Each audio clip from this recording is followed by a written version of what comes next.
Friends, welcome to bean living. तो आज हम लोग बात करेंगे 3 चीज़ों के ऊपर। पहला, 50K की सर्विस पे कितना एक्सपेंस होता है। मैंने पहले भी अपने सारे वीडियो शेयर किए हैं सर्विस से रिलेटेड कॉस्ट के ऊपर। Then will talk on one equipments which can really help those people जो ज़्यादातर अपना टाइम प्रोफेशन की वजह से गाड़ी में उनको निकालना पड़ता है। And third will talk about the tyres, कि क्या चीज़ें इंपॉर्टेंट है when you are selecting a tyre. तो फ्रेंड, जैसे मैं बात कर रहा था, मैंने अभी टोटल मेरे को इस गाड़ी को लिए ने 2.5 साल हो चुके हैं। 2.5 ईयर्स के अंदर अभी तक ये गाड़ी चल चुकी है 54,000 किलोमीटर्स। मैंने कुछ दिनों पहले ही इसकी सर्विस कराई थी 50,000 किलोमीटर्स की। अब टोटल सर्विस कॉस्ट इतनी बड़ी गाड़ी की अगर हम बात करें, although that was a minor service, but still अगर इतनी बड़ी इसकी बात करूं मैं कि टोटल कॉस्ट कितनी आई है, तो आप सुन के हैरान हो जाओगे कि इतनी कम कॉस्ट में भी क्या एक 7 सीटर की सर्विस हो सकती है, डीजल वेरिएंट। टोटल अगर हम बात करें तो सर्विस जो लेबर कॉस्ट आई है, लेबर कॉस्ट है 1890 रुपीज़,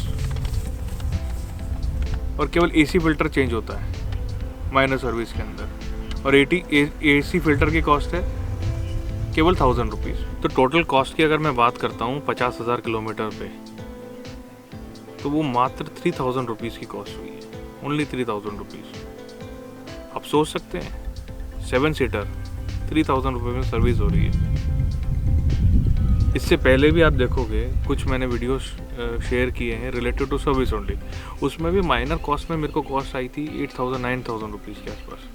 तो आप service centre to service centre depend करते। ये मैंने महिंद्रा के ऑथोराइज सर्विस सेंटर पे ही सर्विस करवाई है, जो कंपनी रेकमेंड करी है वो सब कुछ करा है। ओवरऑल इंस्पेक्शन होता है, जो रिप्लेसमेंट कंपनी बोलती है वो रिप्लेसमेंट मैंने कराया है। व्हील अलाइनमेंट, बैलेंसिंग, ये सब चीज़ें, वॉशिंग, ये सब मैं बाहर से कराता हूँ, क्योंकि व्हील अलाइनमेंट, बैलेंसिंग एक जो स्पेशलिस्ट है उनसे मैं कराता हूँ। वॉशिंग भी जो अंदर वॉशिंग चार्जेस हैं दैट इज़ 600 रुपीज़ में बाहर कराता हूँ, 750 में कराता हूँ, बट वो बहुत बेटर वॉशिंग और पूरा इंटीरियर क्लीनिंग वगैरह होता है। तो ये कुछ चीज़ें अगर आप चाहें तो ऐड कर सकते हैं इस कॉस्ट के अंदर भी। 1500 रुपीज़ अलाइनमेंट बैलेंसिंग का हो गया। देन एवरी 10,000 की मैं ये बात कर रहा हूँ, और उसके साथ अगर हम वॉशिंग की बात करें 750 वो और ऐड हो सकता है। सर्विस में ये रिकमेंडेड नहीं होता। 10,000 अगर आपके टायर की लाइफ और आपका ओवरऑल अलाइनमेंट और कंफर्ट और एक ईज़ ऑफ ड्राइविंग चाहिए, तो हर 10,000 के अंदर एक बार अलाइनमेंट कराना ज़रूरी है। बबलिंग वगैरह कुछ है तो देन आप एक बार बैलेंसिंग उसका करवा लें। तो ये सब रिकमेंडेड है महिंद्रा की तरफ से, जो एक पर्टिकुलर माइनर सर्विस और एक मेजर सर्विस में है। वही मैंने कराया है 50,000 के अंदर, और केवल एक्सपेंस आया 3000 रुपीज़ का। जो मेरा सेकंड जिसके ऊपर मेरे को आज हम बात करेंगे, that is related to air pollution only.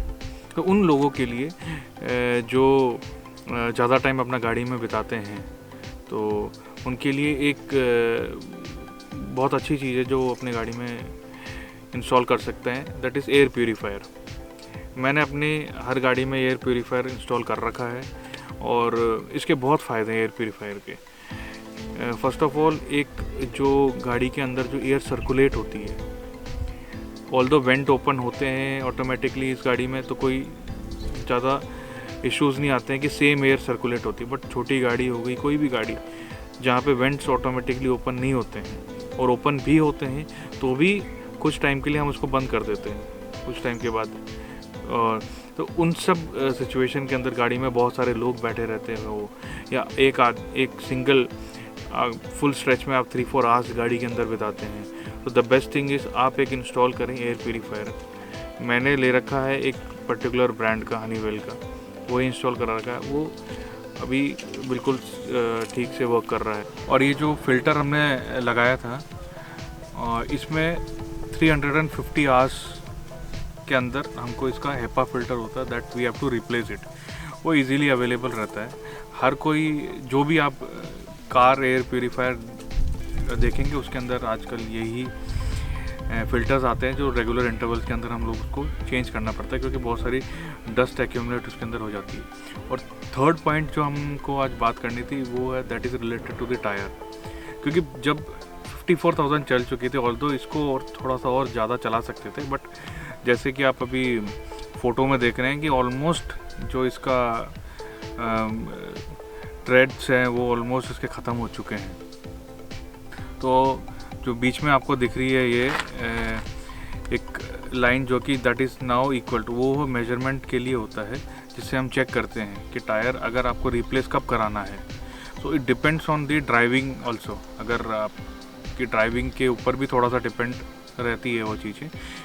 Replace कराने के बारे में सोच रहा था तो आई थॉट कि I put all terrain tyres.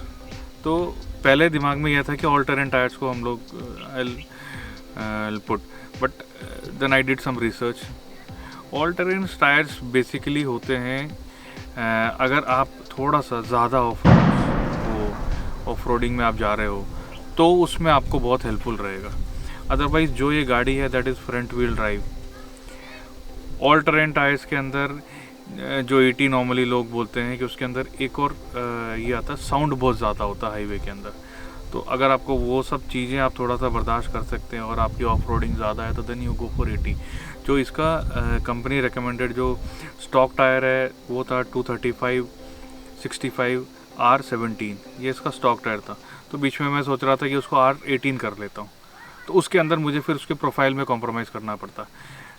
And अब इतनी हैवी गाड़ी है, अगर उसके प्रोफाइल की कम हो जाएगा, उसका जो प्रोफाइल मतलब जो कि थिकनेस है टायर का, अगर मैं 65 से उसको 60 कर दूंगा तो then I can upsize it to 18। But उस वो करने पे थोड़ा सा कंफर्ट में कॉम्प्रोमाइज़ करना पड़ेगा। तो जब भी आप ये रिकमेंडेड है कि जो भी स्टॉक टायर्स आते हैं वो है best suited for your vehicle. अगर आप उसको कभी अपसाइज भी करना चाहते हैं तो आपको बस यही देखना है कि ओवरऑल जो टायर है उस टायर की साइज़ आप एक साइज़ ऊपर जा सकते हैं। तो थोड़ा सा आपको प्रोफाइल और ये चेक करके आप उसको अपग्रेड तो कर सकते हैं। तो मैंने इसके लिए अभी जो टायर लिया है दैट इज़ ब्रिजस्टोन का लिया है मैंने, और HT लिया है हाईवे टेरेन, बिकॉज मेरा मैक्सिमम रन हाईवे के ऊपर है।